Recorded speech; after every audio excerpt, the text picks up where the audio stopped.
Did you know Mother's Day started in a small town in West Virginia? Every May, we celebrate the women who raised us. But before it was a holiday, Mother's Day was a movement. It's a story full of unexpected twists, from war-torn towns to a daughter's fight for recognition. Let's rewind to how Mother's Day really began, and how it all leads back to a tiny town in West Virginia.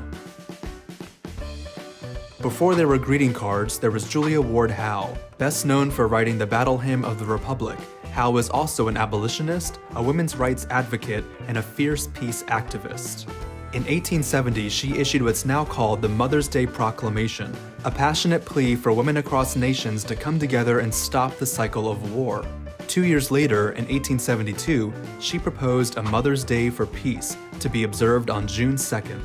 It didn't catch on, but the idea that women and mothers had the power to shape a more compassionate society was growing.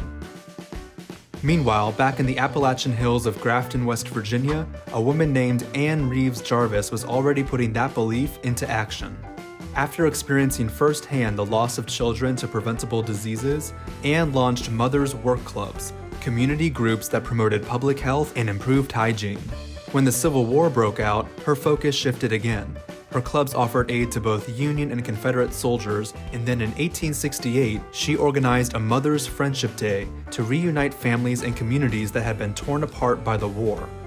When Anne died in 1905, her daughter Anna Jarvis took up the cause. She wanted to create a national holiday, not just for all mothers, but in honor of her own. In 1908, Anna organized the first official Mother's Day service at Andrews Methodist Church in Grafton, the same church where her mother once taught Sunday school. She chose white carnations as a symbol of purity and motherly love, and encouraged people to write heartfelt letters to their moms, not just by cards. After years of campaigning, President Woodrow Wilson signed a proclamation in 1914, establishing Mother's Day as a national holiday to be observed on the second Sunday in May. But as the holiday grew more popular, so did its commercialization. What began as a day of gratitude and reflection slowly became a booming business for flower shops, candy companies, and greeting card brands. Anna spent much of her later life trying to fight what the holiday had become, believing it strayed too far from its original purpose.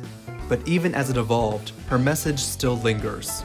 Today, you can still visit Grafton, West Virginia, home to the Anna Jarvis Birthplace Museum, and see where the roots of Mother's Day were planted. The exhibits tell a story, not just of two women, but of an idea, that honoring a mother's love and labor is worth more than one day on the calendar.